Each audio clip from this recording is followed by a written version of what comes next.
And right.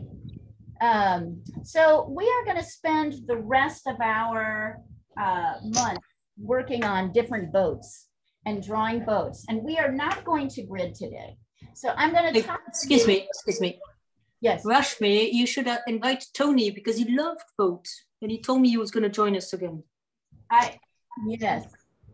If we can get him, if he's up for it, that would be great. That might be one way to get him back. I have sent the mail, yes, but okay. So I'm going to show you guys one of the problems with gridding, besides the fact that it doesn't really teach you how to measure. We're going to be moving next month to measuring and figuring things out, is that everything has to be kind of the similar size. However, with this technique I'm showing you, you do not have to work the same size as me. This happens to be an 8 by 10 inch sheet, but you yourself can, make it any size as long as the proportions are correct, meaning that the distance between here, and I was looking at this boat this morning and thinking it's a little challenging. So I thought that the best way to handle it, here, hold on, put this over here. Here's our color version. Of course, we're going to start as a black and white. So I thought that the best thing to do would be to draw a rectangle around the outside edges of it. And before you start sketching your own rectangle, like we did that for the moose and it worked very well. Yes, exactly. Exactly. You had a good memory. So, wait, I want to do that. Here we go. I want to make sure my rectangle. So, it's more like a square, isn't it? Let's see. I'll double check. Notice I'm taking my pencil. Oh yeah, it totally is. Hey, guess what? We're drawing a square. All right, so you can draw a square any size, right? Wherever you're working. You're going to want to put it kind of centered down, right? We want to make sure it's not centered. But I'm going to do that kind of right here. I don't know, Sandra, if you noticed, but there's a little birdie here. I can't stay for the whole class, so I might start an animal instead. Okay.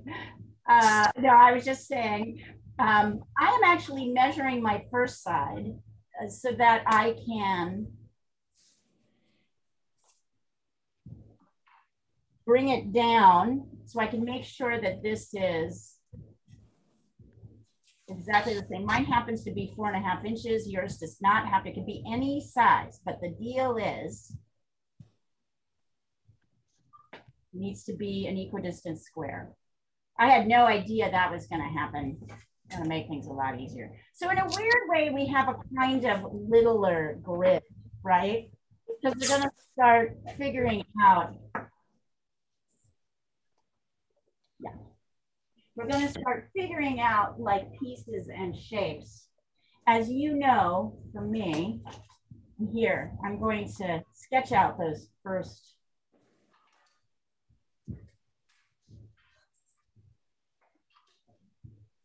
I'm going to sketch out that outer shape and then that inner shapes, and then we'll deal with the inner shapes and the relations. So one of the things, what do we know about this boat that makes it complicated? Anybody? Here, I'm going to take a picture. Foreshortening. Yeah, foreshortening, which means what? Which means that it's skewed by perspective. Right, which means but the front looks much bigger than the back, even though it isn't. Yeah, exactly. So it means that this part, which is kind of in the front, which is coming towards us, is bigger than the back part. So if we were to divide this boat exactly in half, and I'm imagining that's probably about here, the front half is going to be bigger than the back half. Notice that as well, the top is, this is not symmetrical, meaning your reflection is a little bit bigger than the actual item. And the other thing that's happening, and you'll notice this is kind of key here, you'll see that the boat seems to be curving up. Yeah. The boat is not flat. It's not lying flat on the water. Can you see that? It's curving up. Mm-hmm. So what that means is, in perspective, tells us, I'm going to just sketch right here, right? That just like the road, right? You all learned how to draw a road, right? Going away from us. We know that this road is not actually curving up, right? We know it's not rising up off the ground. We know it's flat on the ground. But we know that as things get farther away from us, when we're trying to convey them on a flat surface on this paper, we have to heighten the angle and we have to angle things up. As they move away from us, things appear to kind of go up. And if we were looking at it like this, we'd feel more like that was happening. But because we're working with a flat surface, the angles are steeper than we think they are. So anything that has a side that's moving away from us is going to be a little bit angled up, is the very simple, right? Or the very complex answer to that question. So we happen to be pretty fortunate. So I'm just starting here. And one of the things I'm checking as I go along, nice. This line seems to be at about the halfway point. So notice I'm not really assuming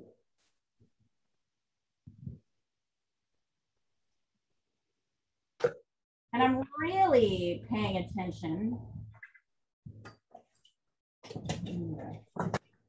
Whoa, look at that, guys. I just got a huge basket of flowers.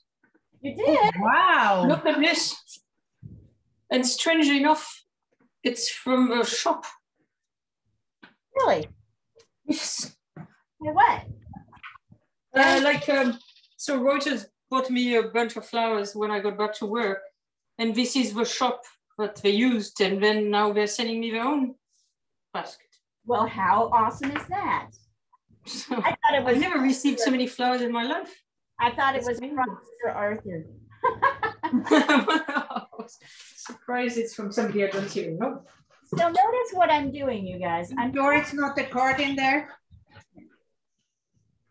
So notice a couple of things. He wants to know if you're sure it's not the gardener. So notice a couple of things here. I'm checking where these things line up with the center. And I can see that if I divide this into quarters, right? This is where the kind of halfway point of my little triangle is. 1 quarter up, 1 quarter down.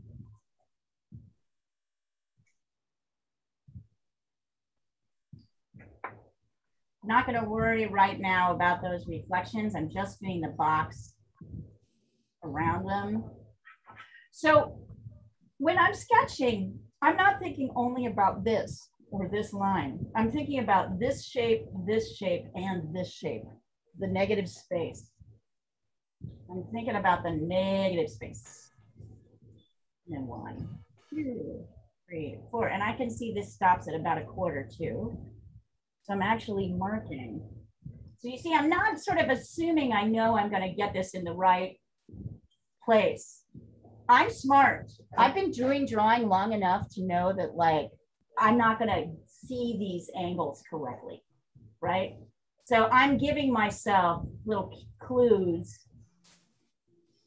I can see, for example, this line comes down lower than the quarter point. So if this is the quarter point on this side and I go across, this line comes down a little bit lower. So I give myself little, but that this kind of lines up, does it? Oh, nope, it comes down a little bit lower.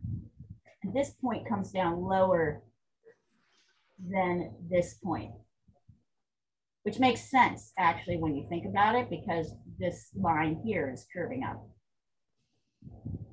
So you see, I'm giving myself these points and I'm thinking about these shapes, these triangles. Yeah, none of these are lining up. I'm giving myself, I'm creating these sort of triangles as I begin my sketch. Sorry, I know you can't see that very well. So that when I start, here's another one. I've got the whole shape. I'm kind of assuming, yeah, I'm not going to get this right.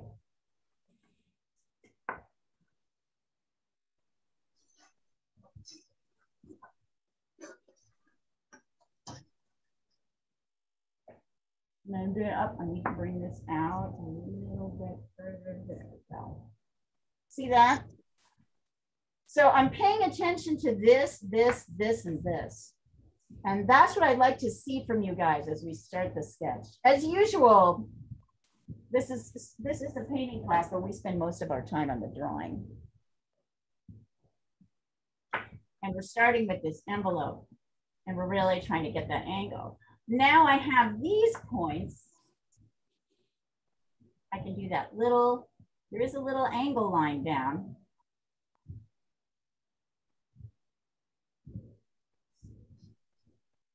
Right? A little bit more curved. Not too much more curved. Right, then I can get this line. And then once I get those lines, these lines come easier.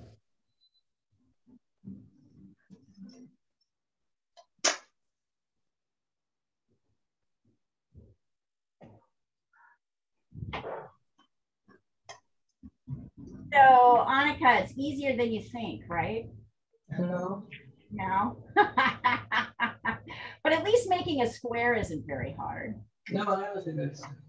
That was pretty easy.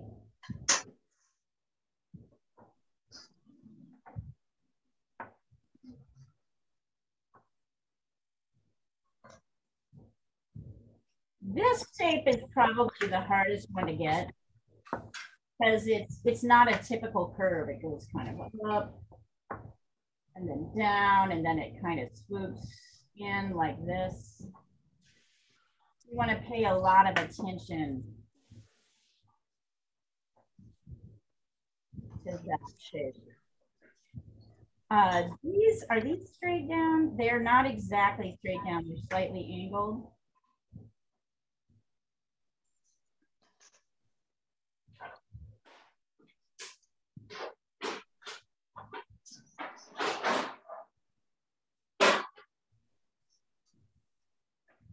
So it doesn't really matter what is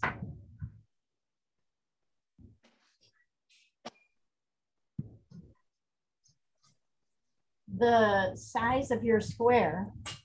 As long as each side is equal, you will have something that proportionally kind of fits. And then we've got this business in here. A little bit difficult. Let me see if I can get. Why I always print this twice.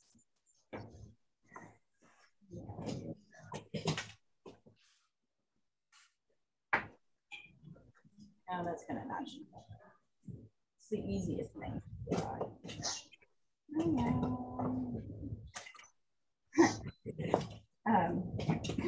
Stuff gets used up really quickly here.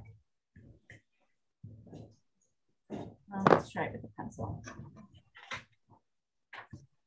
So, oh, here, and let me take a picture of this. And I would really like to check these before you guys get any further. So I'd like to see them at this stage before you get into more details. Right? This is probably going to be the trick.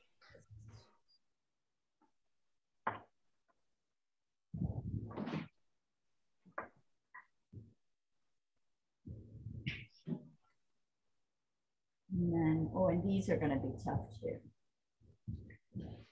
Right, then we can start to add in our edges for the water here. Leah, I don't know whether I missed this, but I'm a bit confused by the the dots on the two sides of the squares. Why are you confused by them? Well, on the left-hand side, it looks like it's the halfway mark. And on the right-hand side, it looks like it's not the halfway mark. It's below the halfway mark. Okay. So the right-hand side mark is your It's lined up right here where okay. this triangle. Yeah, okay. I just drew a mark on the halfway thinking that's what you've done, but So yeah. Marks take the angle. So thank you for illustrating the problem with left brain. Right? The problem with left brain is that you want to make patterns where none exist.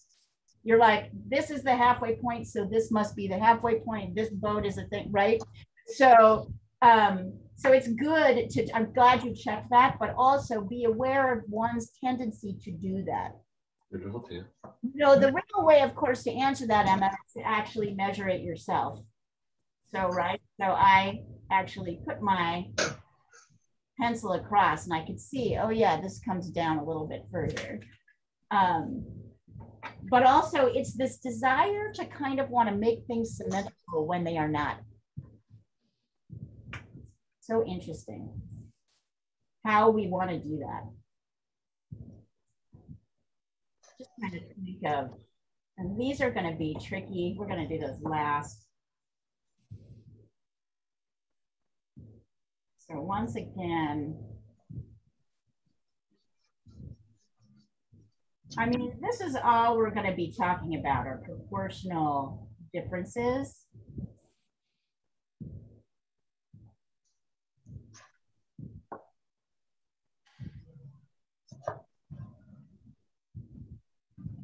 Pretty sure that's what that shape is. This.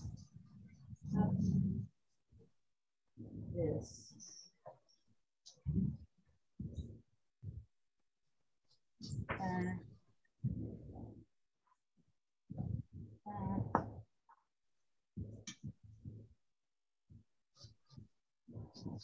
Watch this shape. It's not what you think it is.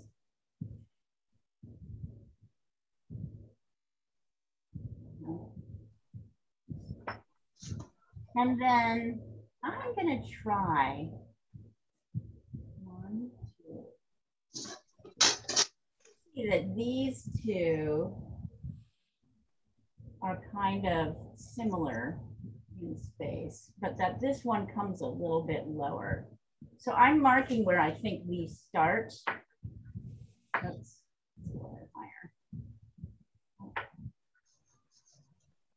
And notice this line here doesn't even go all the way across.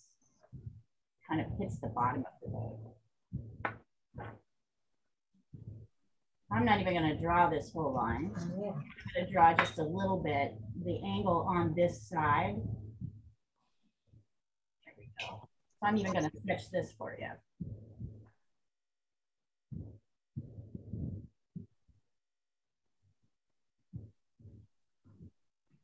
In fact, what's going to happen is as you guys get better at measuring and knowing how things appear on how things translate, this is a language that you're learning, right? We are learning the language of perspective, how to show something in 3 dimensions on a flat surface. And that means getting the shapes right? And also understanding what objects do. So just like the road, we know that this point is going to be a little bit lower than this point, because even though this boat is sitting flat on the water, this section back here is farther away from us. So just like a road, it's going to kind of curve up a little bit. Let's see.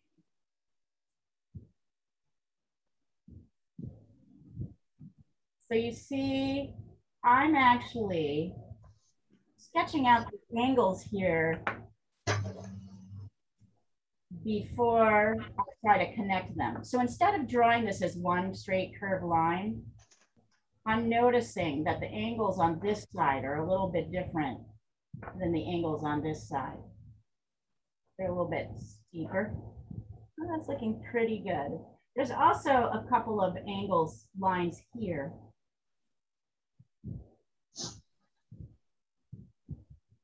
which you can really see in the reflection. That's way more straight.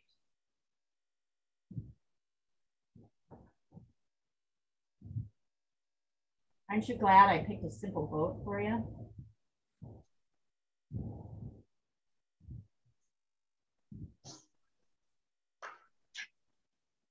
And then here I can start getting those kind of rib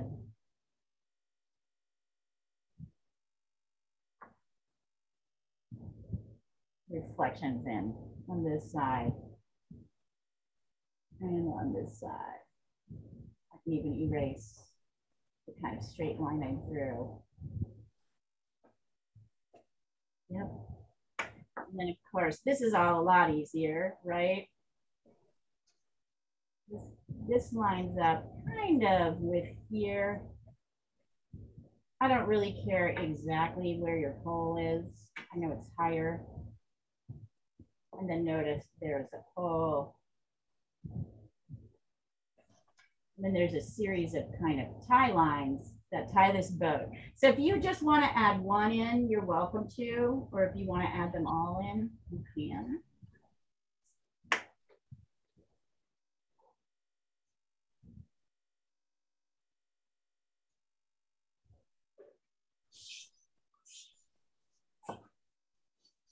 Interesting. Oops. See, look at, I made that angle way too big. It's real easy to make things, as we know, way too big. I don't know exactly where these things are rated. And then if you want to, you can totally add in the little birdie here. Cormorant, maybe?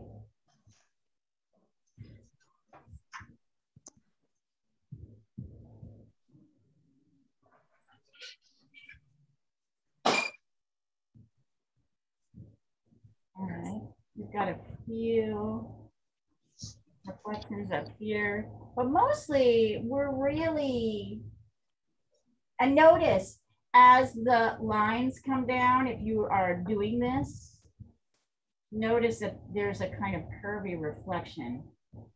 There's the straight line. I don't know, those lines don't seem as important to me. This little bit here, these little bits don't seem as important to me as actually just getting the boat. And this is what we mean by simplifying things, right? Making them.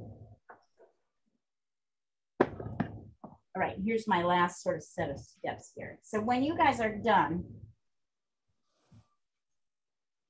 send me your pictures. And once we get enough, we've got a kind of groundswell of that, we'll start mixing paint.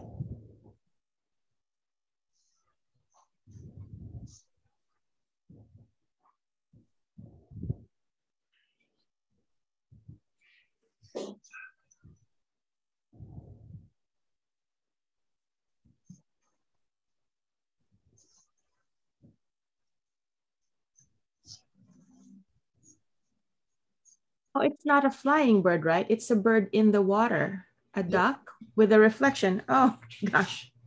Okay then. No, why would you think that? Well, for some reason I was like, is he flying? Okay, I got it. So left brain, Christina, Yeah. shut it off. Really not helping you at all there. You see that? Isn't that interesting how the left brain is trying to jump in and tell you something, and it's just so off that it'll confuse everything. This is why we try to remove it. So it's better to think, oh, that little shape there is just very, Yeah. right? Got it.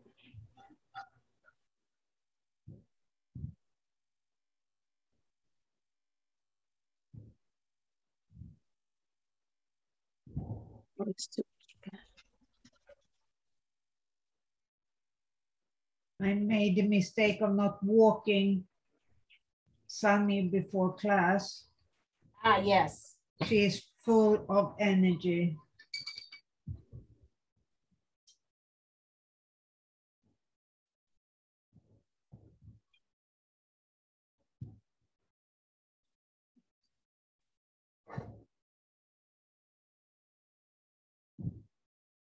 Wow.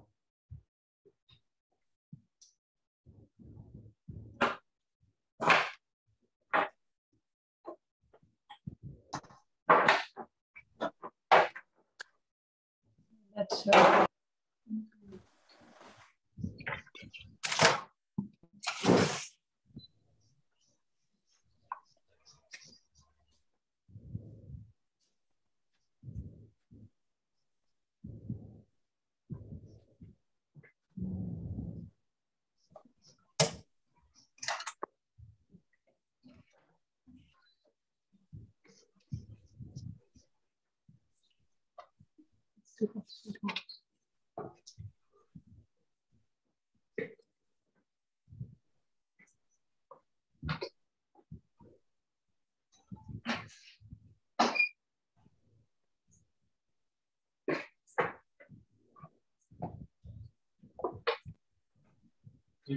Okay.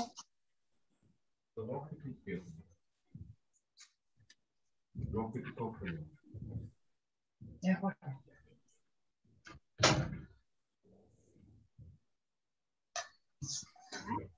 Let's see, Rashmi.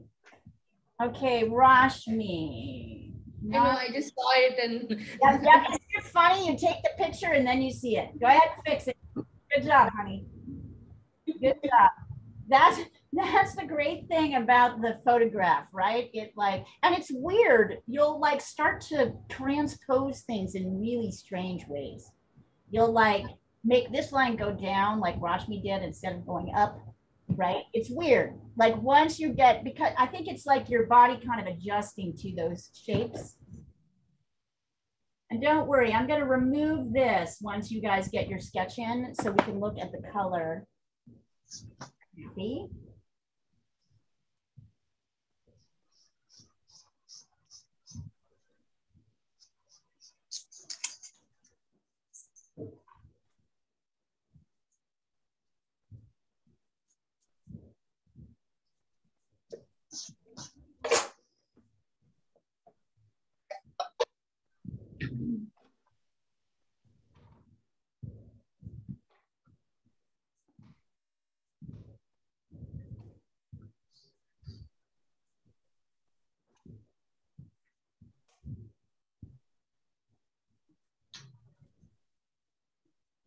Ready. Oh.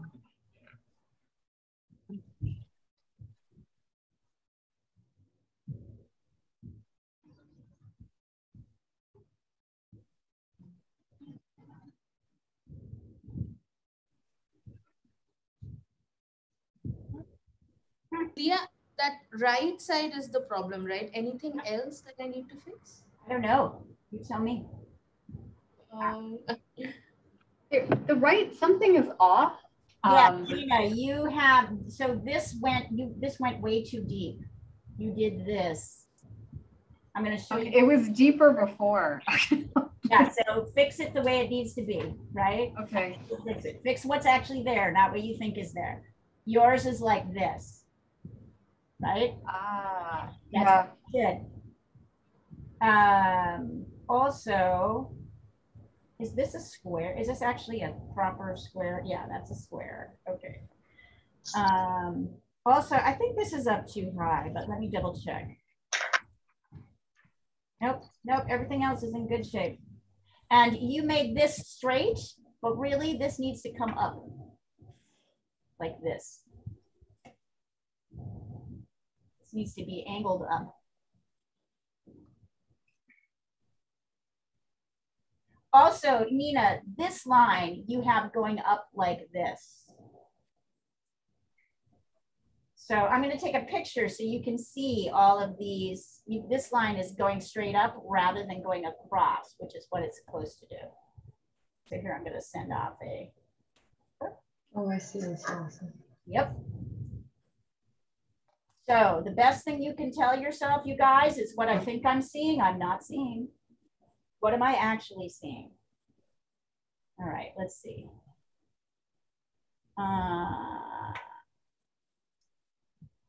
Annika, can you, here, hold on, I need to rotate this. So Okay. it shows up as, let's see. I can take another picture. Okay, yeah, just take another, if you wouldn't mind, just because it's quicker. All right, let's see. I already see something I did wrong, but I'll take another picture. Or I don't see your square. It's there. Did you not grow it? Did you not draw it? Yeah, I did.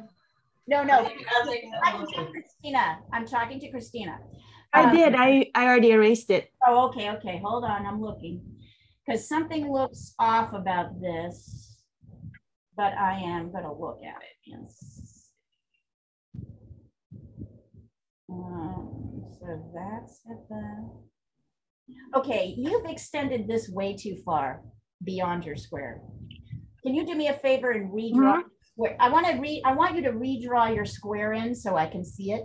And there's a reason for that. Sure. Not to be.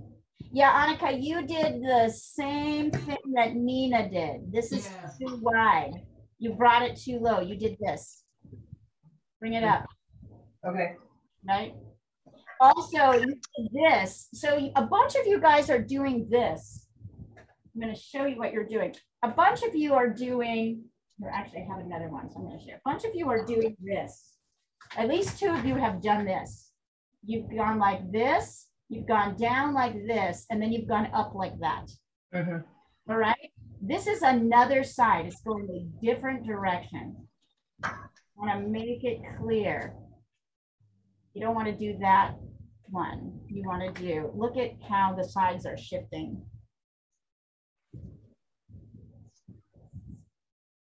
It's easy to make things too big. And I'll take a look at yours in a second, Christina. Sure. Let me just put the lines back in. Yeah, and so I can measure and show you. It looks like something looks a little bit off, but I might be wrong. Oh, my phone is updating. Hang on. That's okay. Yeah, I can see now. My shadow is way ahead, way farther than it ought to be. That box is supposed to, I knew that was off. So that Yeah, you're right. You're right. Let me fix it and then send it back. Yep, perfect. Thank you. Let's see, Emma. 1, 2, nice squares, everybody. Emma, that looks pretty good to me. Double checking a couple things. Yep, good job. So this also kind of curves a little bit as it goes up. I know you have it as a straight line, but there's a slight angle up here. Not very much, but it angles up a little bit as it goes this way. Good job. Good job. And Emma, I'm really liking your watercolors. I think they're really neat. They're going really well. You guys are doing great, by the way. Remember, we always spend the first hour drawing.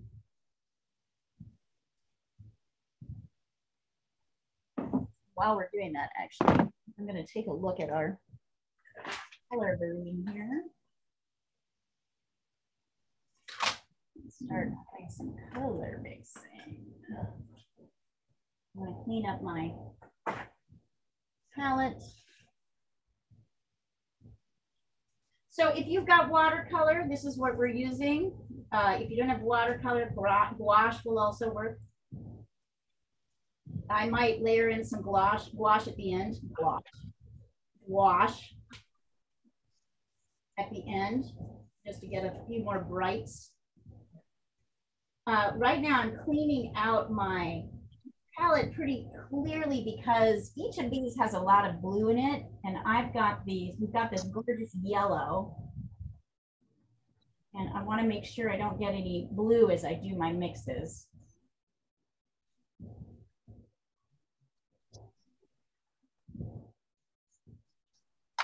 Make sure you also have something to test your colors on. So before I'm going to be using this little bit of the paper that's not posted.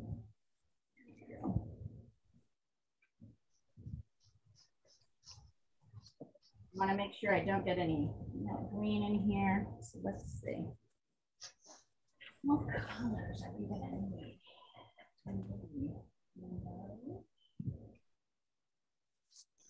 Just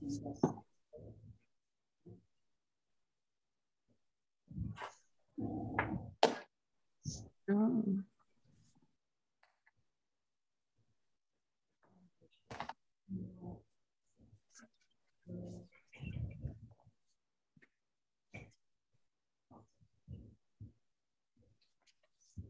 I'm just testing mixes right now. Don't worry, I'm going to walk through all this with you. Just figure. Leah, I've resent my drawings. What's that? I've resent my drawing. Okay, hang on. Let's take a look.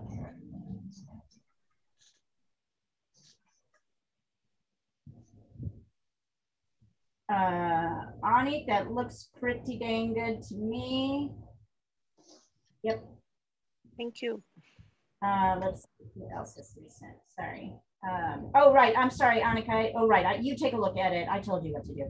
Emma, that looks good. Anna, that looks good. Rashmi, much better. Nice. This line, which a lot of you have like this, a lot of you have drawn like that. Whoops, like that, is actually out further, like this.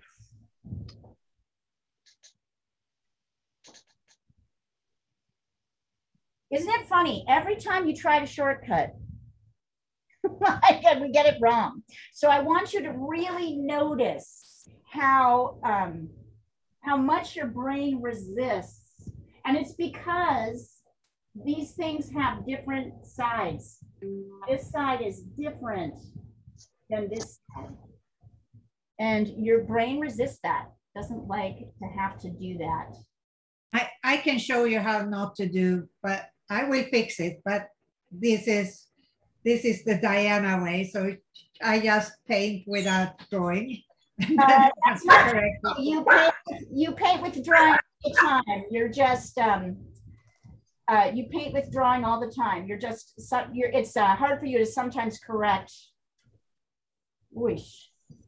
Okay, Nina, what's going on here? Something's off. Oh yeah. The reflection is off. It looks Yeah. good. So number one, Nina. Yeah. So I know this is a square. So you have this out too wide. Look at this negative space shape. And this one is too narrow. Okay. Can you see it? Yeah, I saw the back one. I didn't see the front one right away. Yeah.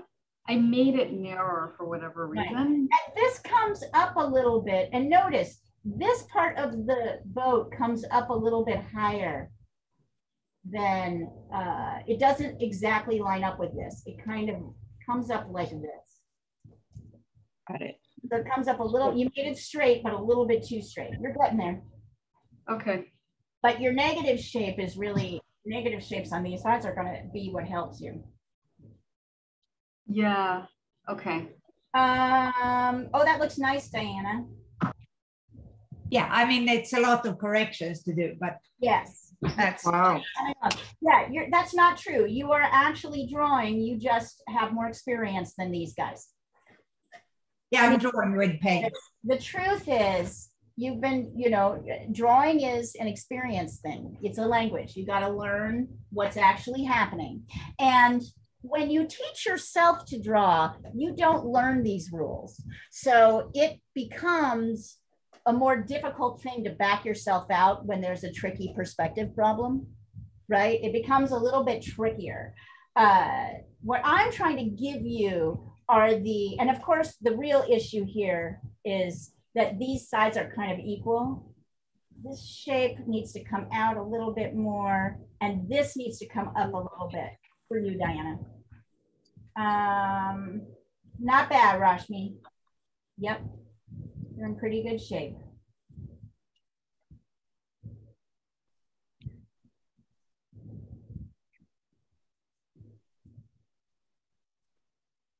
Yeah, looks good. Annika, you're almost there. So Annika, you have this line straight, and it is not straight. It's a little bit angled to the right. And then that should help you angle everything else. right? Because you have this kind of triangle here. Yeah. And so this comes up and then it goes in.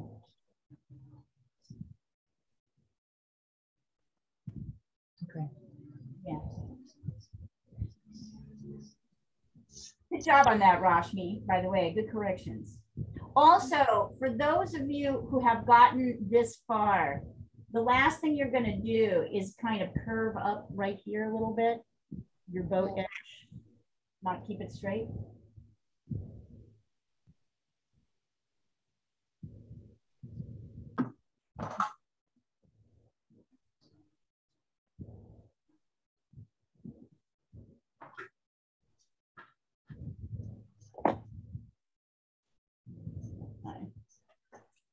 Trying a few. Trying a few different things. Leah, I'm resending it, but I don't think it's still off. I'm sure it is. Yeah. No, I can see why it would take me 2 hours to do this on my own or longer, or 3 hours. So those are better. I'm just fixing the back again.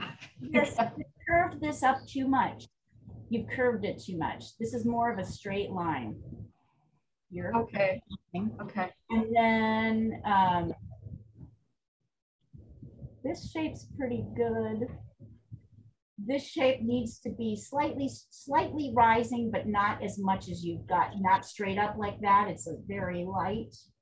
It's in better shape. And then you just need to curve up here as well. So you're actually in better shape than you think. Okay. Boats are tricky. I thought I saw a YouTube video where they told you to do an S. That's a ridiculous rule. Okay. Sorry. This is YouTube. This is YouTube. Okay. It just depends on what, if maybe that particular boat, right? With that particular, I get irritated when I hear instructions like that. I mean, I guess that's true that there is a little bit of an S here, but I don't think that really helps you figure out how to get the shapes. I think working with the outer shapes first, the negative spaces, helps a lot more, right? Because it gives you your outer dimensions. You can, yeah, I agree. Rather than, I don't know, to me, it just feels harder. Oh, I agree. I like the way you did this, because what something looks so simple when we see it, it's really not when you try to draw it. Right. Boats are hard because they have both structured areas to them and then there's a slight curve. So you have to deal with curves, straight lines, right? It's trickier even than a house because there's a kind of a,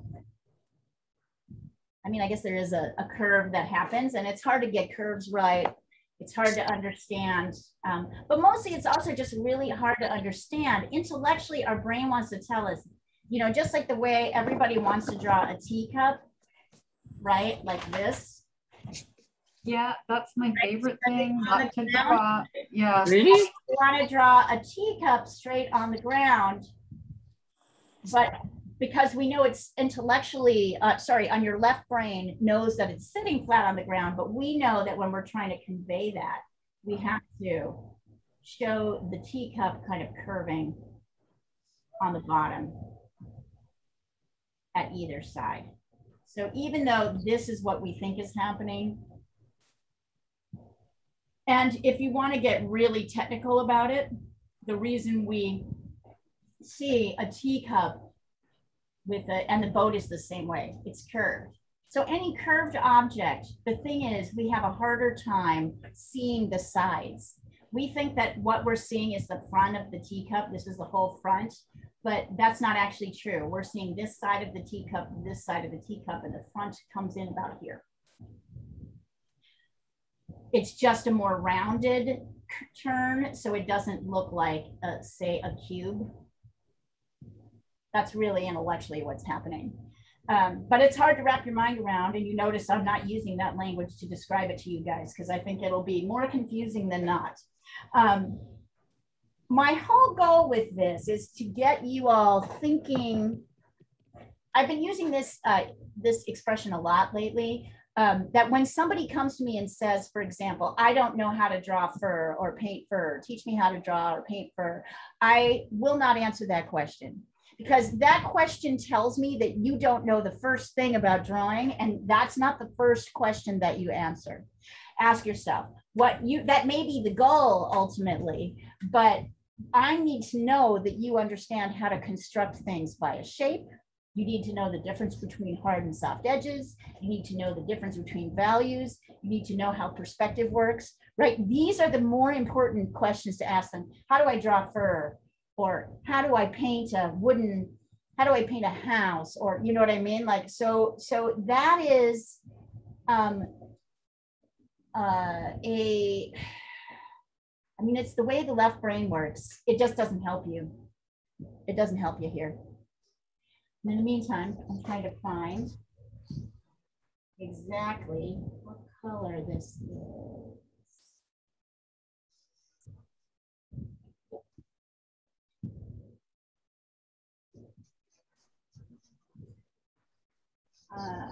So what I'm trying to get you to think of, and so for people who have sort of drawn from childhood, this is a hard thing, because you have to actually you have to actually, you don't teach yourselves to draw and paint this way. You don't think about constructing an image this way, but it's really the only way to kind of learn to solve all these different problems.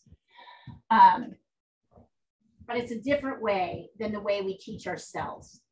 And I think that's the key here. Well, I know you guys aren't gonna like this mixing, but I'm gonna have you do it anyway, because I really think this is what's gonna do it. All right.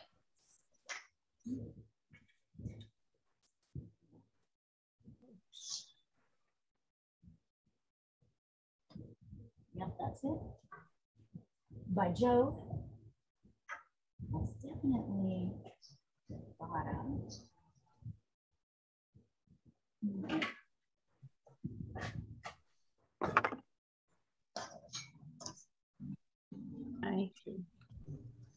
This is called construction, right? How do I construct a drawing? How do I understand what goes where? How do I know how to think about this, right? How do I know? And it's different. It's a different logic system. It's a fantastic logic system. In many ways, it makes a lot more sense to me than the left brain. There are rules, and they do, but it's funny how like your brain wants to create certain rules, even as they are not there. Continue mixing. I get exactly what I want.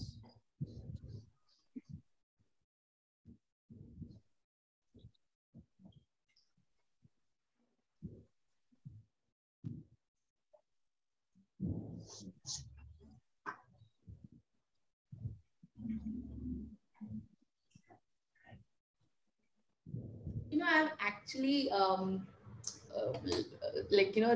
sat on a boat like this when I was a kid, and You did?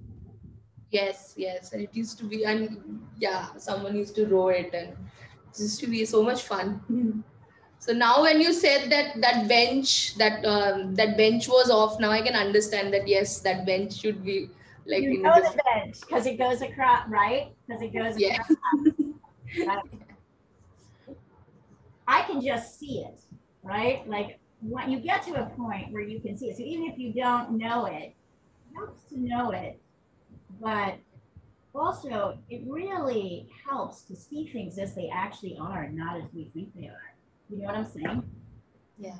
I think we spend a lot of time deceiving ourselves about what we're looking at. And it hurts and I noticed I just actually lowered it down because I was looking at this shape and then I was looking at this shape and realizing, yep, it's got to come in a little bit more than I think it is. We deceive ourselves a lot. We we lie to ourselves. I mean, we think we're telling ourselves the truth, but like, or let's put it this way. We don't lie to ourselves, but we misunderstand what's happening. And it's really problematic. Let's see. Nina, bring this up a little bit higher. Curve this up, and then you're pretty much there. Curve that up. Okay. I see that now that you pointed out. Okay. Yep. That's my job. Ooh, Christina. Well, you do it well, Leah. Thank you. You do, you really do. You do. I know I'm not the easiest person to teach either. Never been told I'm easy to teach things to, but yeah, so I appreciate it. You know what? You're learning, which is really exciting to see. I can see your construction is getting better and your visual sense is growing. So it's very exciting for me, actually. Because, and Christina, this looks great. The only thing I would say is if you look up here, you see that you have this up a little too high. So this line, right? The seat, okay. This back line here. So, oh, I see. Yep. Okay. Yep. It needs to come down just a touch like that. Yeah, I mean, you're learning, right? And you know, Nina, I really appreciate how you call things to attention because it reminds me of me when I was learning how to draw. It was not an intuitive process for me. So I had a lot of struggles and it was like, and then I had one or two really good teachers and then I read a lot of books on it. And then as I began to practice it myself, I was like, oh, here's the problem. So I've gone through, as you know, for those of you who know me, you know, I didn't start to draw and paint till I was 30. So I, you know, and now I'm only 39. No, I'm Forever 39. Forever 39. No. I've been doing this 20 years, right? So now, after 20 years, things are more clear to me than they were back in my first 5 years. In the first 5 years, I was really struggling to kind of make all these concepts work. So I appreciate it because I get like, and I'm trying to help you not have to be stuck in it as long as I was, because I just didn't have anybody to describe it to me. However, it's a mental shift. It's a mental thing. Are we kind of feeling ready to start painting? Mm-hmm. Yeah, all right. Okay, so so as I said, up here you're gonna see, and in fact, I'm even gonna give myself a little bit, I'm gonna take this wonderful sheet of paper now that we're done with it, and put it down here so I can test my colors. I'm gonna move my colors over. I'm gonna move this up just a little bit so that we can really focus on the colors of the boat. And I think the colors we're gonna be using a lot of, besides a kind of turquoise or cerulean blue, for these different shades of the boat, we're either gonna be using yellow ochre or gamboge. If you have one of the two of those colors, it's kind of this mustardy yellow here. And then we're gonna add a little bit of cadmium red to it. Okay. And sometimes we're gonna add a little cadmium yellow. And to create the shadows, I know this is the sucky part, we're gonna be mixing a purple. So my suggestion, here, I'm gonna clean this off. So you'll see I've got all my different yellows kind of blending in up here. My suggestion is you wanna mix yourself a little purple batch. You're gonna make purple using, if you've got it, ultramarine blue and quinacridone, red or rose. Okay. You can use alizarin crimson. Let me know if you don't have these colors. So you can see, and I want this to be mostly a kind of a bluish color. So you see I have this, so you can see it. So I have this little purple batch here, and then I'm gonna add little tiny bits of the purple to this to create these shady colors. So this is the theory behind this. Does anybody know what the theory behind this is? What's the theory behind this? Why am I mixing purple and yellow? Why am I mixing batch of yellow? Because they're opposite colors, so you're gonna get a gray. Yeah, complementary colors, right? There are 3 complementary color pairings, purple and yellow, blue and orange, red and green, right? These are important colors to remember because when you put them next to each other, like this, you put purple and yellow next to each other, they pop each other. Mm-hmm. Actually, this brush had purple on it. So you can see what this mixes is this kind of deep, rich, slightly grayed yellow, yellowy orange, which guess what? Looks fantastic here. Right? See how much? Yeah. Oh, sorry. Yeah. I'm just gonna ask a really basic question. Yeah. I have a 4 brush and an 8 brush. It's a great question. Which one should I use? I'm gonna put you on, I want you to add, well, let me show you what I'm using. I am using my beloved, this is my favorite brush. Oh, a flat. No, a flat. You don't need to use a flat, but I like the flat. It's a 1/2 inch, meaning it's a 1/2 inch across, Perla brush. Okay, it's a Spanish brush. That to, you don't have to use it. I mean, you can if you want to. It's an expensive brush. It's probably like $25. If you compare it to like a little detail brush like this, so can you see the difference? So this is about a 1/2 inch across. I have a little tiny one. Yeah. Well, I only have rounds. Oh, that's fine. Yeah. How big across are they? Yeah. So you want to start with a bigger brush, which is also counterintuitive with drawing and painting. When you're a beginner at painting, people tend to grab this small brush like it's a lifeline because you think you can control it better. But of course, the problem is it doesn't make the right marks. So, yeah. So why don't you, Christina, hold up your brushes. I'm going to add you as a spotlight so I can see. Hold your brush up. This one. Okay, and that's not a round. Oh, I see. Yeah. You want to start with the bigger one. The bigger one? Okay. Yeah, but you maybe want to invest in some flats. Okay. Flats are pretty neat, but start with the biggest one. I do have a flat, but it's an inch. Yeah, probably will be too much for that. Absolutely. But yeah, anyways, good. Yes, great question. Synthetics are cheaper and better for animals. Yeah, they are, exactly. And I like the synthetics. Yeah, I love that Perla. Yeah. It's Skoda Perla is fantastic. Isn't it a fantastic brush? And it's like a $25 brush. So let's see. Annika, bring up this side a little bit higher.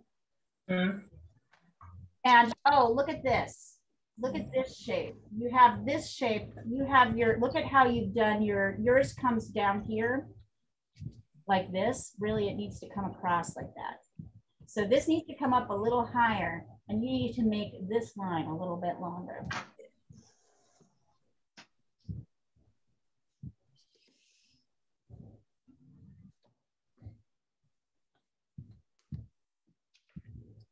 Okay. All right, so you're going to be mixing a little bit of ultramarine blue and quinacridone red or alizarin crimson together to make a purple. Here, I will write these colors down. I'll show you what the colors look like and take a picture of them. So that's ultramarine blue. There is, this is kind of a blue. I have an actual purple. Yeah, it's probably dioxazine or maybe a lavender. Yeah, dioxazine. No good? Yeah, you can try it, but I don't think it's going to give you, it's good to learn how to mix, but you can try it if you want to. By the way, I messaged Tony. So he maybe join us. So but maybe he might join us next Friday if he's up to it. Yes, we're going to do it for the next, great. I remember he liked boats. So. That's so nice of you, Sandra. Well, it might help him, you know, like it helped me. And you, I know you have sympathy for him because he's had this shitty time. All right, here's the mix. Or you can try dioxazine purple if you want, but I don't know if you're going to get what you like out of it. And another silly question. Yes. Sorry. No silly questions. Do Do you use the same brush for all the colors? Because I'm finding it's easier since I have a few brushes. I'll just use a different brush for the blue, a different for the red. Or do you just clean them out every time? You want to clean it out every time. Here, I'll show you my setup so you can see what I've got going here. Okay. So here I am. Whoop, nope, that's not what I wanted to do. Here I am. So you can see that I have my, there we go. So here's my paints. And you'll see me constantly going back and rinsing them out. After each mix, I'm rinsing out the brush. Okay. You're also using your brush a lot and adding a lot of water. So you're constantly, let me show you a beginning mix so you can see how much I reach for the brush. Yes. Okay, and then I'll go back down.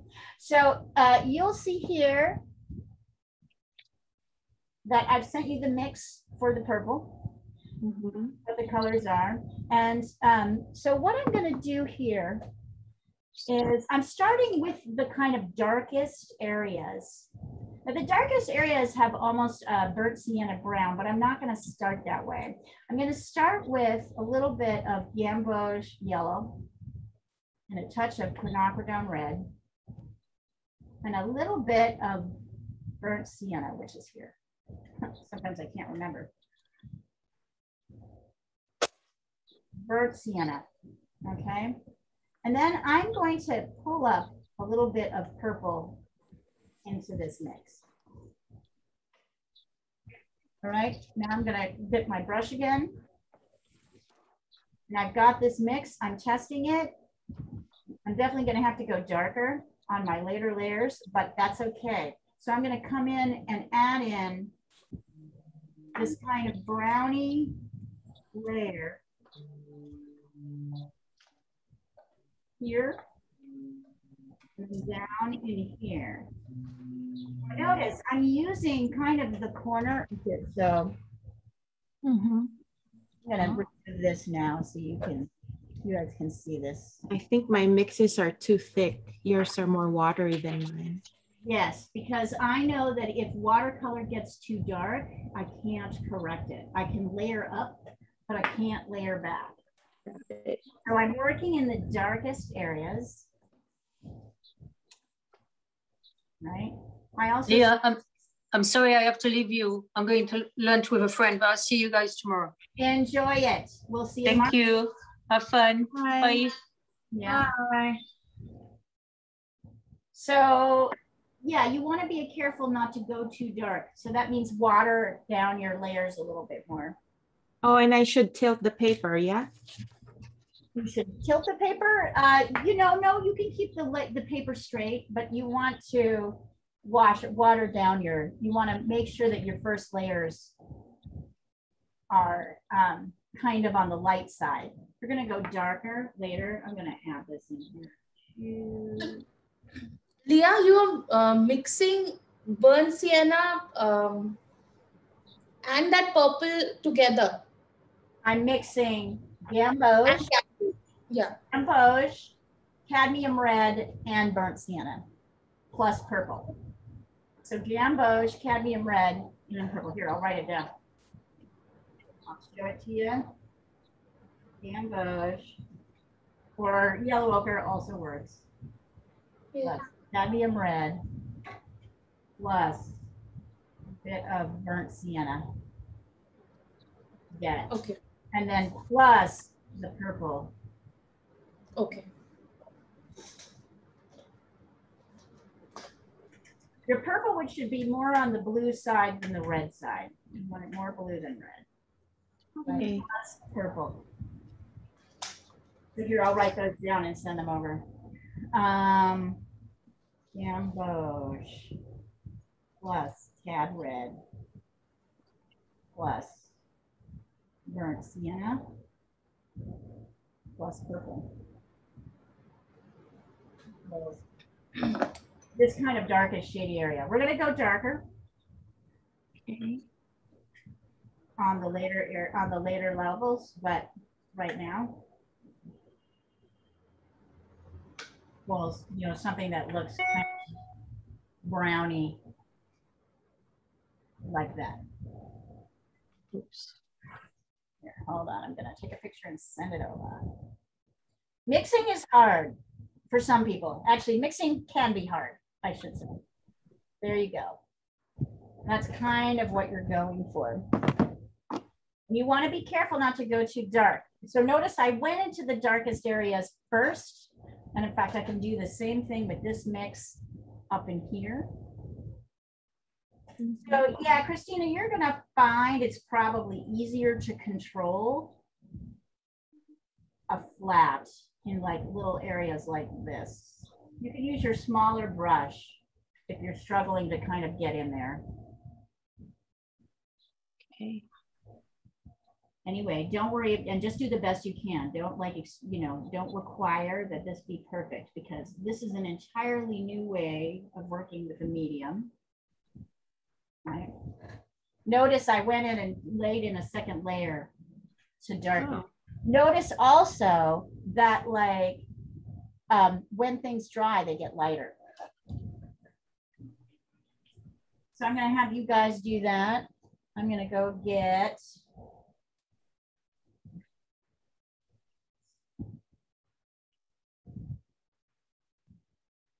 Leah. Yeah. Hi, it's Oscar here. I just joined kind of. Hi, Oscar. But I'm not doing the same picture. Uh-huh. I'm doing a school assignment for maths actually, which is drawing a painting, but by the golden ratio. Oh, cool. Let me hold on. I want to. So I'm kind of, wait a minute. Yeah, so I can hear you. I'm going to add it up. Hold it up again.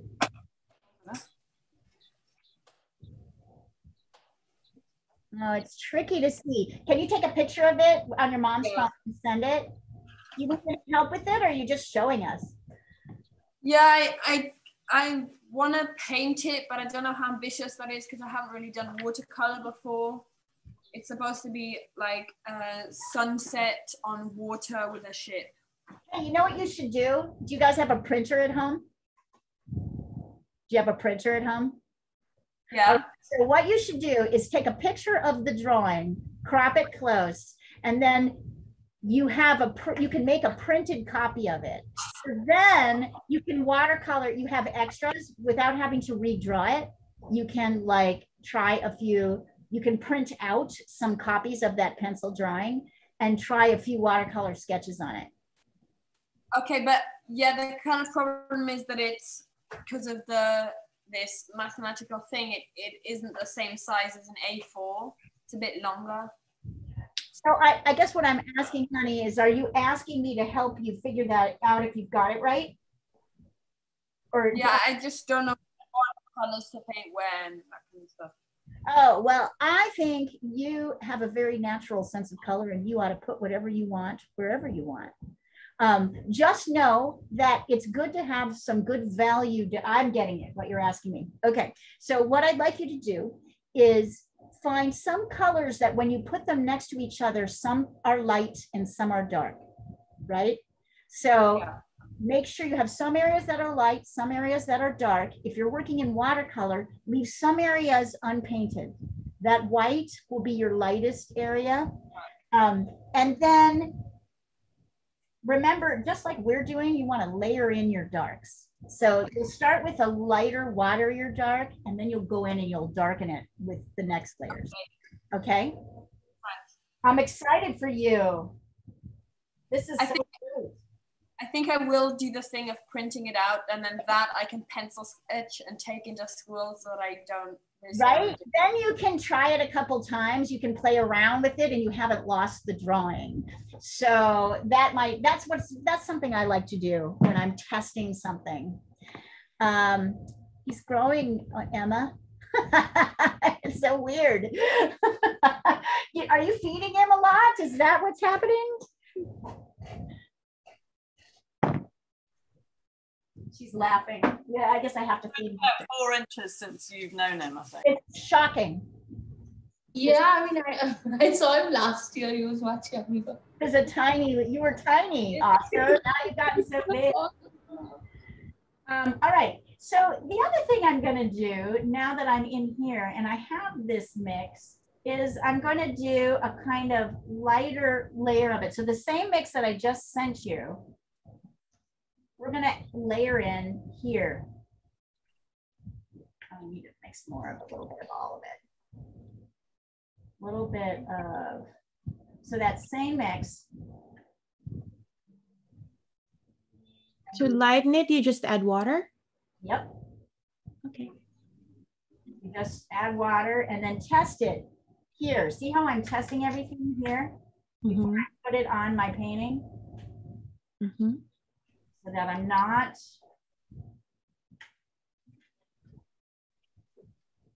So I'm kind of taking that similar color, right? I want it better to go pale. Honestly, better to go pale. Okay. Than to go too dark and not be able to go back. Now notice there's a difference in value.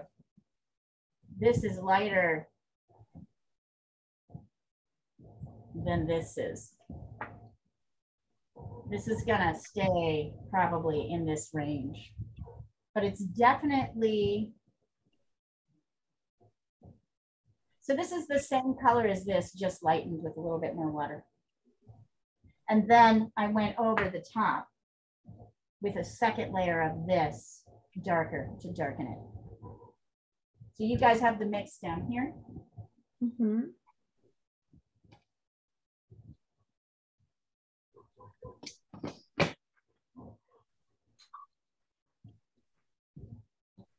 gonna send this. That looks great. Hang on.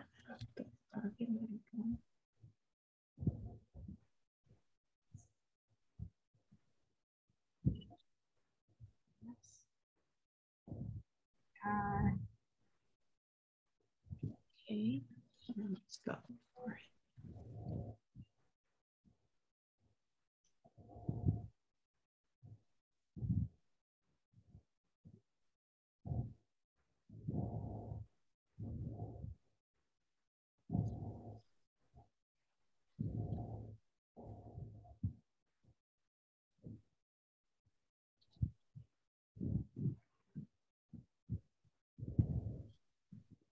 Oh, shoot.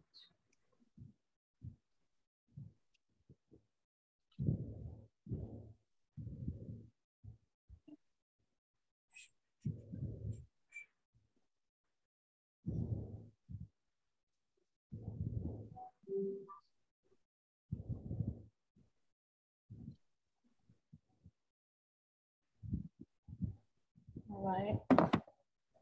When I see a couple of people send this across, I will.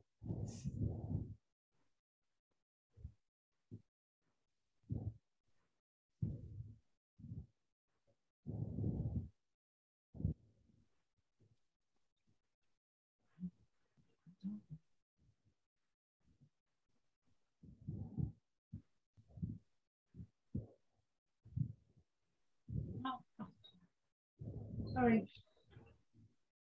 Sorry, I'm swearing. I didn't mean to.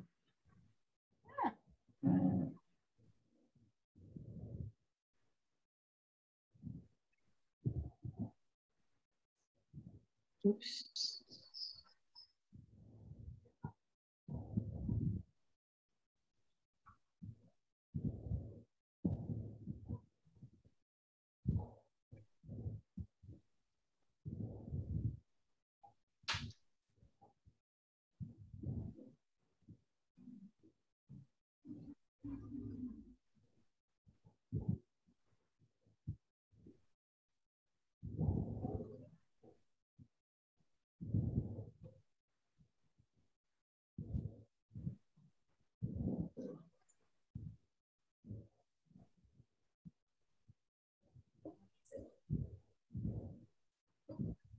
Anik, not bad, a little bit. Oh, Christine, good mixing. Nice, very nice.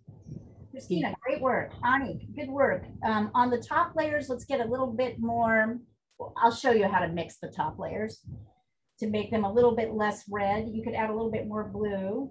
Ooh, Rashmi, very nice. Very, very nice. Good job, you guys. Look at what happens. You spend all that, we spend this time working on the drawing, and then the painting just smooths on so beautifully, right?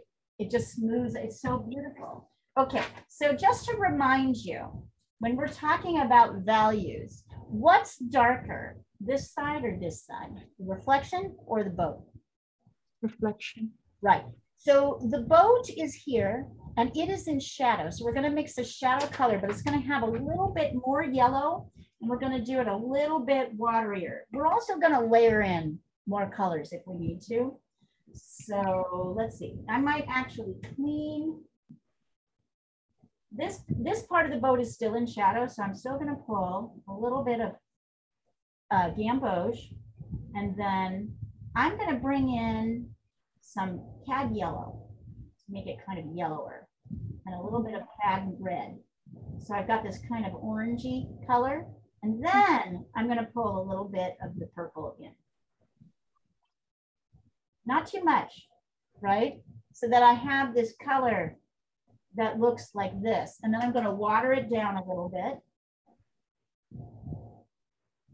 because I want to make sure I don't go too dark. And that, so I want this to be brighter than my shadow. I want my shadow to look a little bit more muted. So this more yellow and orange and red. Just a tiny touch of purple. But it's still shadowy. It's not going to be, and I may have to layer, right? I may have to layer. I may layer in a little bit more red.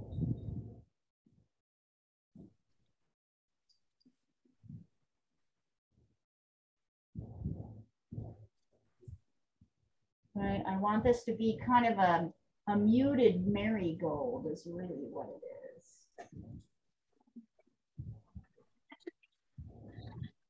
is. Yeah, it's the same mix, but you've increased gamboge and red, right?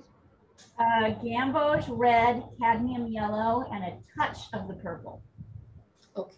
Yeah, but increasing, but no burnt sienna. So the shadow has burnt sienna and this side has burnt sienna, but there's no burnt sienna in this. No burnt sienna there. That's the thing that's missing. It looks fantastic. Looks nice, doesn't it? Right? It looks so lovely because we, like, you just don't, the paint just is easy to put on. Once you get the drawing right, it's so funny how much that works. Annika looks good. Nina looks good. I'm getting better at telling you guys when you're doing a good job too. I'm not going right to the problem. Christina, you'll notice if I tell you, I once had a student say, because I was going through and telling everybody, oops, I was telling everybody like something I really liked about their paintings, and I got to hers and she was very insecure and she said, oh, I can tell you're not a real, you know, you just say nice things about everybody's work. And the whole class busted out laughing. They were like, clearly you don't know her. She told you, like, rip your painting apart. Goodness. Right? And I don't mean that. So anyway, I'm trying to, like, if I tell you I like something, that really means I like it. I want to show you as we come through here. So let's talk a little bit about values here before I go forward. Value is the lightness or darkness of any color. On a black and white, it's pretty easy to see. If 1 is light and 5 is really dark, 2, 3, and 4 are kind of like tones, grays that kind of gradually go up. So if this is a 5 and this is a 4, this has to be a 3, and this is a 2. Right? So you can see that. That makes sense. Yeah. So when you apply color on this side, we're going to be creating, oops, I totally added on that. I'm going to have to. Or paler version. Okay. On this side, we're going to be, once we're done with our kind of shadow areas, oh, there's a little bit more shadow. It goes in here on this side. On the inside of the boat here, there's a little bit of a shadow. Can you see that? Right on that side. But this side is going to be just yellows and oranges and reds with no purple. So the real challenge is clean off your brush really well. Pull gamboge, pull yellow, cadmium yellow. You might want to add a little bit of red to this so that you've got a big, beautiful, if you've got cadmium orange, you can also mix in some orange, right? So we want this color to be quite bright, which means we're not mixing any complement in. And that goes here. I'm leaving a little bit of a rim, and it goes fairly lightly in, right? So I'm leaving a little bit of a rim because I have blue going here. There's a blue edge. We're going to add that last. Oh, it's blue. Yeah. You don't want to have yellow on there, right? So it starts as this very light, and then you can kind of layer in. I can feel I need more red in my orange, right? To make it a little bit more marigoldy. You notice I'm actually kind of mixing on this.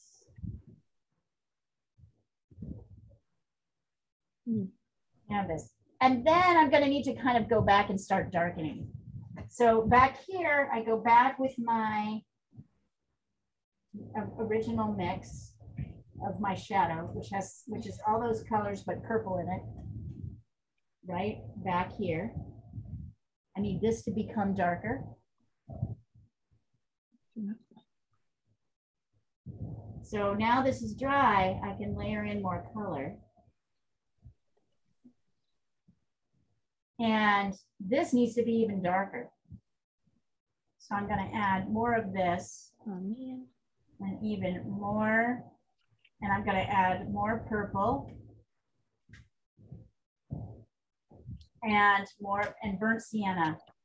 Maybe even some burnt umber if you happen to have it out. If you don't worry about it, right? So that this gets darker. So now I'm feeling more confident, right, about my first layers. I can begin to push the values a little bit more. Meaning, when things are next to each other, the light value and the dark value are kind of obvious. And I'm also going to kind of be bringing in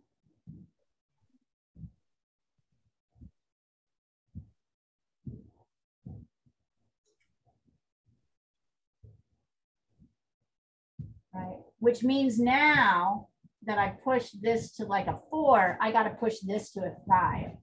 So my 5 is going to be probably burnt sienna and burnt umber with a little bit of ultramarine blue. I'll write that down and show it to you, but let me double check it and make sure it works.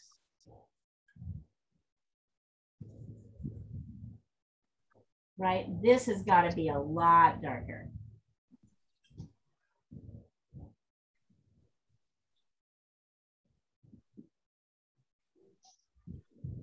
So that is burnt sienna. It's our typical sort of browny dark.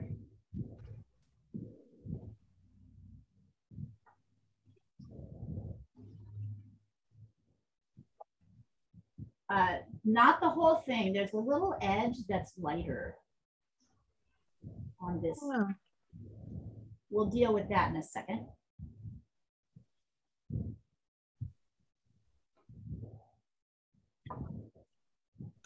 So you see how I'm kind of pushing, I'm pushing my darks darker now that I know I've got them.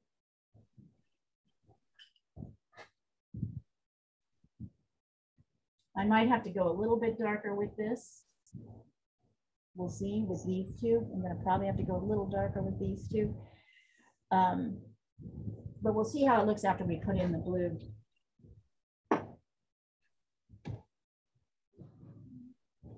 Oh.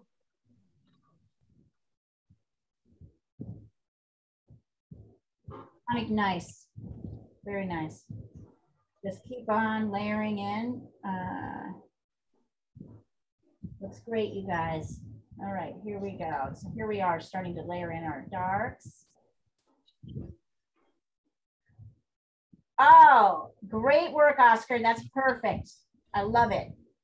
I love that you're planning it out that much. If you see, Oscar's done a little sketch on his, he's numbered it. What are my colors like? So if you want to, Oscar, you should have a separate sheet of paper where you test colors next to each other to make sure one looks like a 4 next to a 3, right? Because in yellow could be, it's subjective. It's all kind of what's next to it. That's really what makes it pop.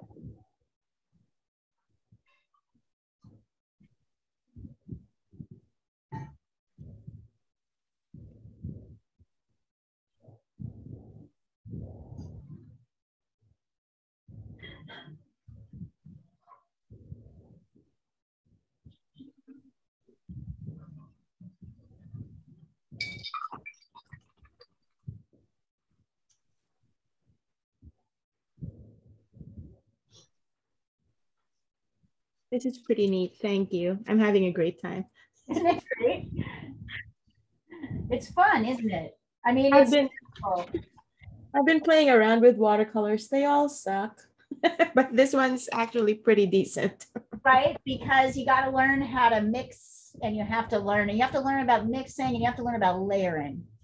I'm looking at this and thinking, oh, this needs to be kind of, I liked when I looked at, I was really liking Anique's kind of red that she's managed to kind of achieve here. So I'm going to try and mix a little bit more red on top of this. So I have a yellow with a lot more red in it. And I don't have shadow in this layer because I feel I already have 2 layers of shadow. So that makes it a little bit warmer. And then I can go in with burnt sienna, a little bit of that in here. So now I'm not really using shadow mixes because I've already got my shadows in. And so now I'm just using reds and oranges and yellows to go on the top layer to see, kind of push the color out a little bit. It's shadow, but it still has a nice, now we have this nice shadow base. It shines through. Oh yeah, look it. Wow. How, I mean, it's really hard to get it like totally right. That's impressive.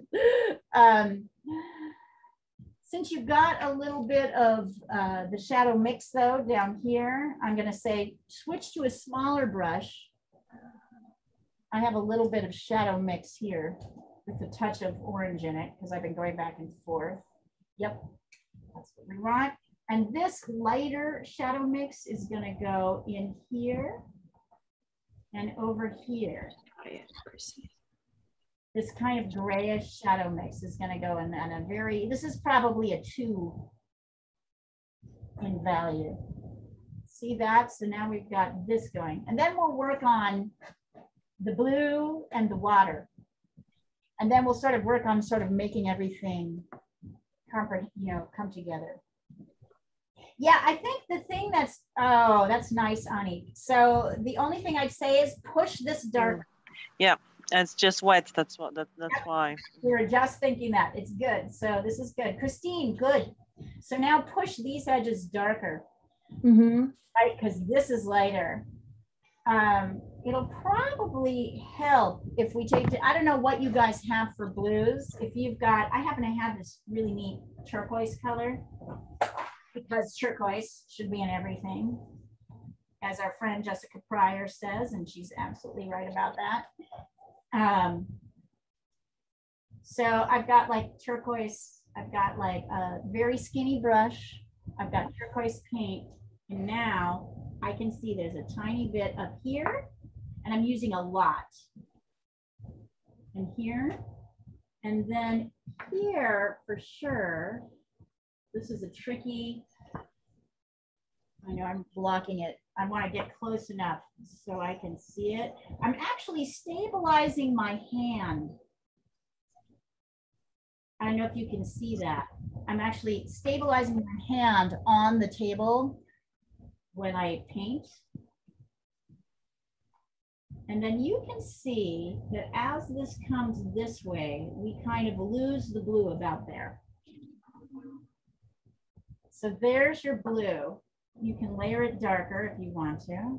If you've got, you can try phthalo, you can try cerulean, sort of a very pretty turquoisey blue. Oh yeah, that looks nice. And then the water, I should take, you know what I didn't do is erase my my boat lines. I never did get rid of this. You want to get rid of your pencil lines before we get into the water. Sorry about that. I have a few pencils with erasers left on them. Here's one. Right, because these pencil lines will definitely show up. Did you already paint the right side of the boat? The little shadow area? I did. I used a little bit of what was left here, which was kind of this brownie mix, which has purple and some of the yellow, and you know what I mean? That kind of thing. And I took a very watered down version of it. Darn. All right.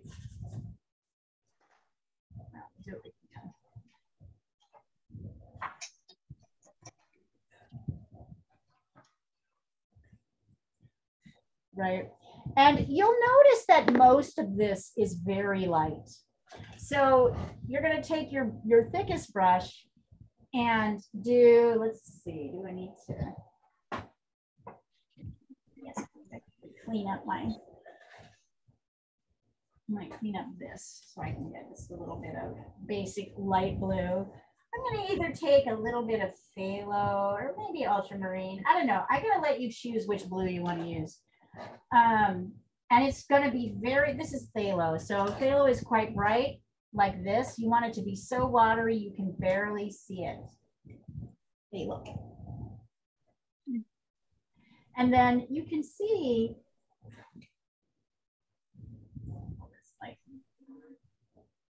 right, that the top here, it's very, very light. So you don't even want to entirely lay it. You want to just softly kind of layer it in to about here.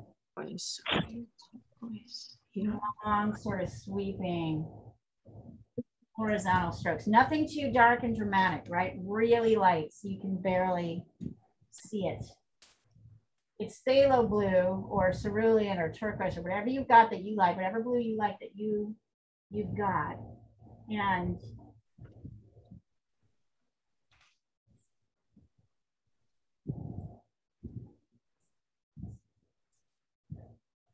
right, it's just these little hints.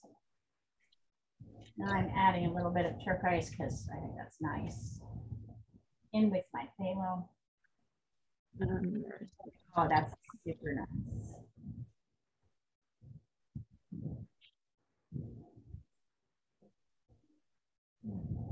And then I'm gonna just let it go about here. And I'm gonna take my little brush and go in with some super dark, burnt umber and ultramarine blue, right? To start to add in these edges, kind of soft. I can also kind of edge around here, darker.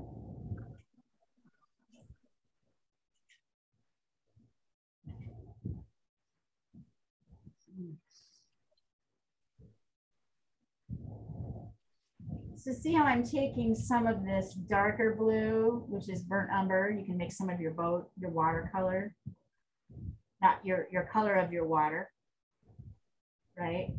In here.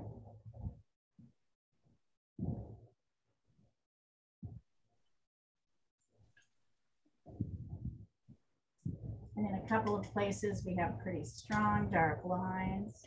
So very watery. You can start to add in some of these.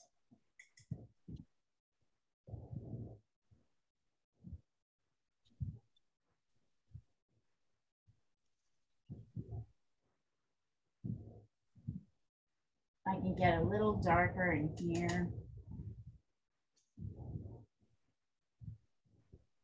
So now we're doing what I like to call pushing the darks. Right, there's a little bit of a shadow here on this side. 1, 2.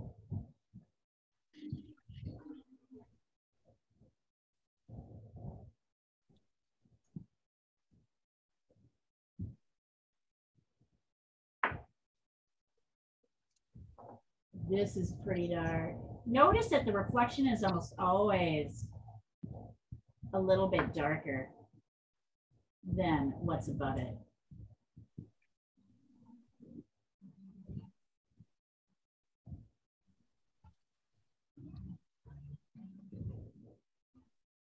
That's a pretty good rule to remember.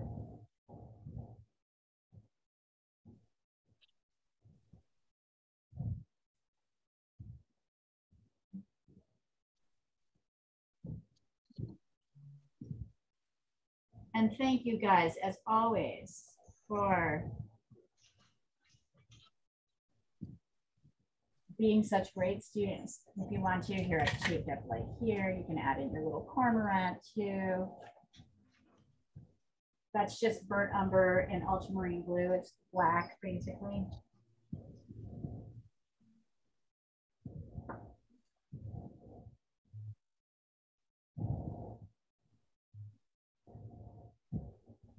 Hopefully Tony Draken will join us again. I know he's just having his heinous year, health-wise.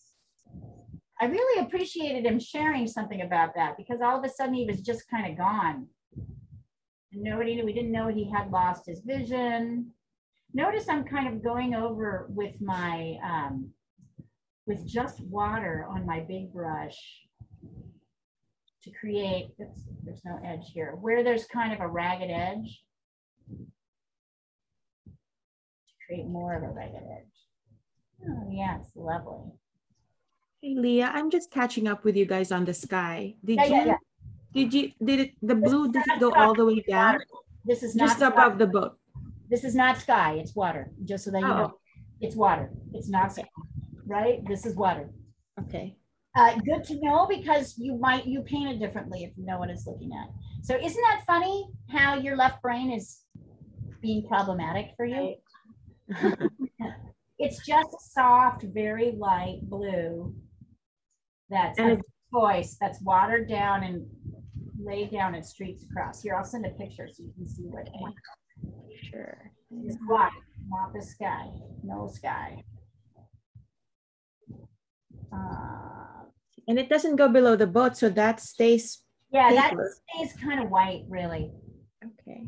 Yeah. You know, I have a little blick here, so I'm going to try and I'll add in a little bit dark here just to let, oh, that's way too dark. And Leah? Yeah. For mine, what should I do where on the line where the sky meets the sea? Because there's normally like kind of light reflection, or there's it's dark. I don't. A bit lighter where the horizon line meets the sea, and one should be darker. Usually the sky is lighter, and the horizon line's a little bit darker, right? It's a little bit of a stronger, harder edge. Great question. Love it.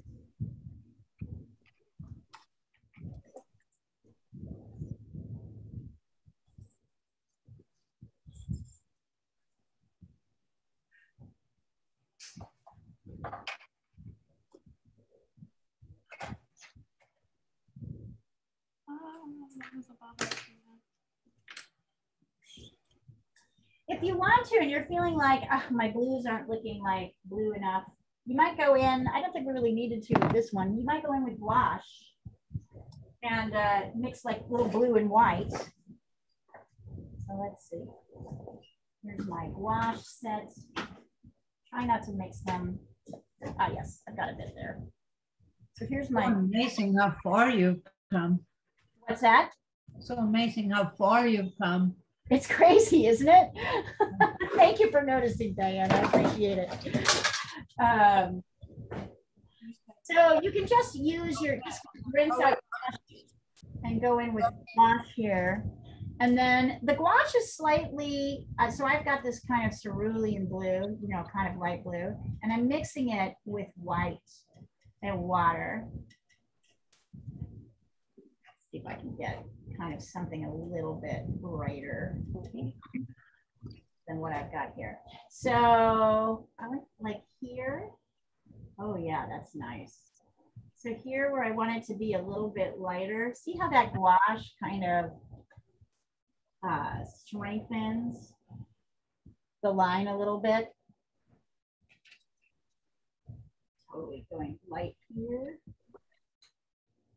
Yeah. I'm not halfway as far as you are.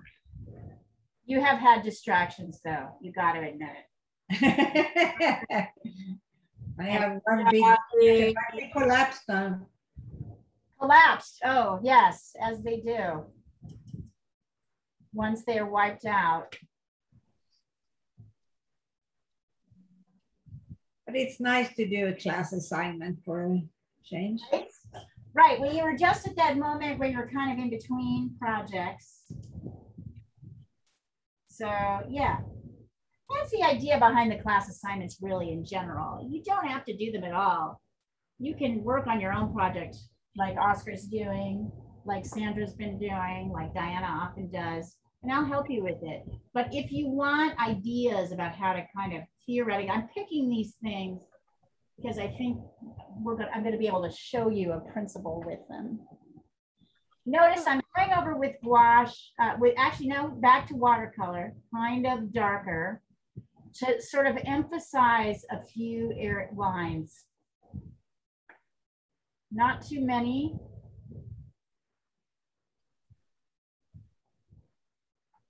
But just have a few there. Let's see. Oh, it's looking nice, Diana. Very nice. Good perspective.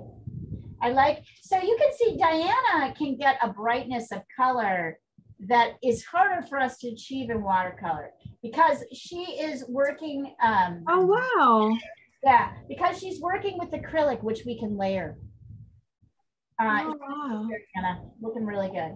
That's beautiful. Yeah, it's just A, Diana is masterful with color, and B, it's just the nature of the beast, right? That she can layer a darker color on a lighter one.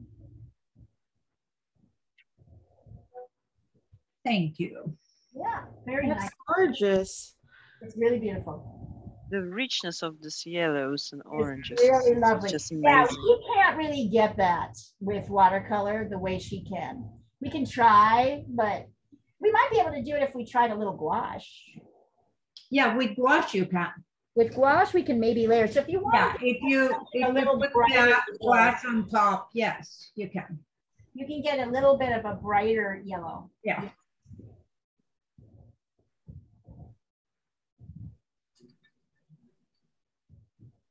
Oh, I remember now. I should wait till it dries, right? Yes. Smudging. Wait until it dries. You lose it. If it's wet and you have your little a little paper towel, you can sometimes dot it off while it's still wet. Watercolor dries in about 2 minutes, so you've got very little time.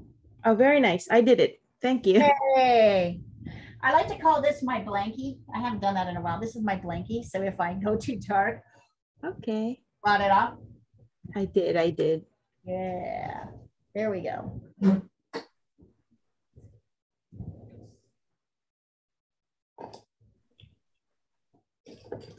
So I'm looking for a little bit of yellow and red gouache, or maybe orange. Turquoise and oh, wait. See if we can get a little bit more brightness. Yeah, that I like the mixing of watercolor and gouache. It does give you a little bit more, right? Yeah, more. I really do like it. Yeah. A little bit of white. And wet gouache is even better. I've been sort of pulling off of piles of dry gouache, but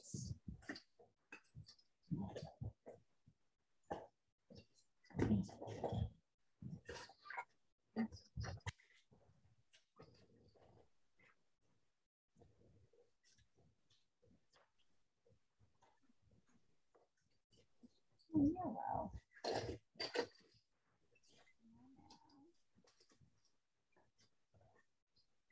Where is my yellow?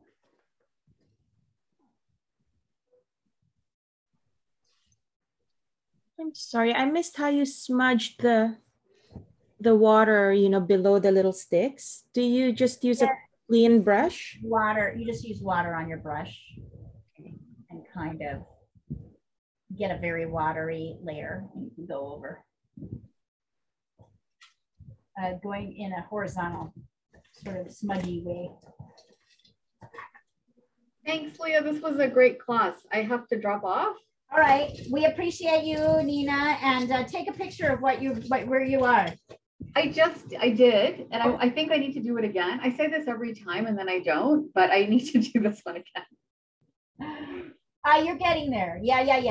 You can keep working on this. You don't need to do it again. You just need to, yeah, this shape is not the correct shape. That's where you're having a problem right here. Okay. Made it like a square and it's really, look at how wide out this comes.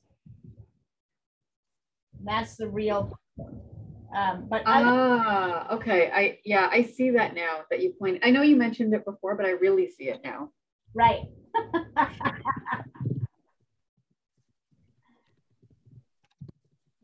Okay. Yeah, this was a lot of fun. Thank you. All right, sweetie. We'll see you later. See you later. Bye. Charcoal tomorrow. Bye. Bye. Tomorrow I have happy class. So tomorrow I'm not with you.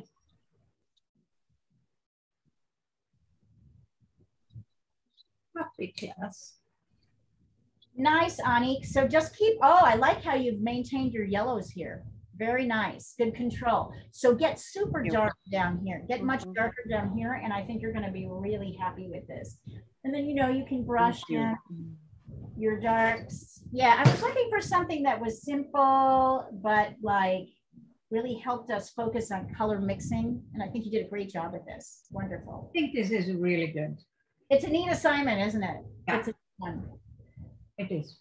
And it's nice preparation though for painting this thingy that I want in 10 years. Oh, The view I've sent you, because there were lots of boats there.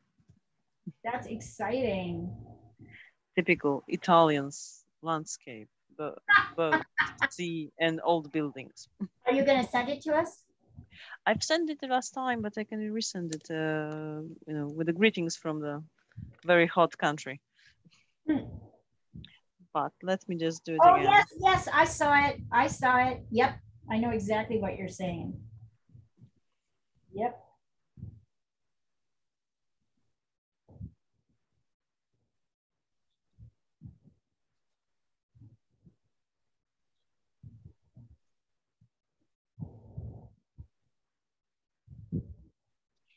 Nice work, everybody. You did good. I'm going to take a last picture of this. Let's work another 5 or 10 minutes. I know we always start a little bit late, so I'm happy if I can to go. Here's my last one.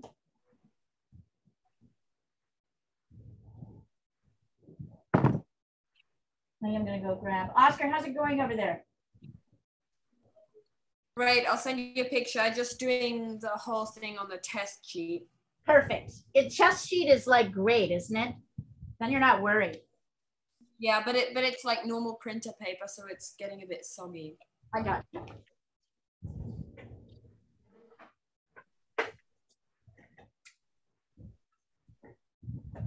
Oh dear. Towards the end, I lost it a little bit. Okay, it's like you're new. This is a beginning, right? So it is. It's the beginning. So one of the great things, I know we're nearly done, so I'm sending you a picture of what it looks like right now. Okay. And you can keep working on, we can keep working on it. So the video will be up probably in today or tomorrow, maybe tomorrow. There are 2 others I need to approve today.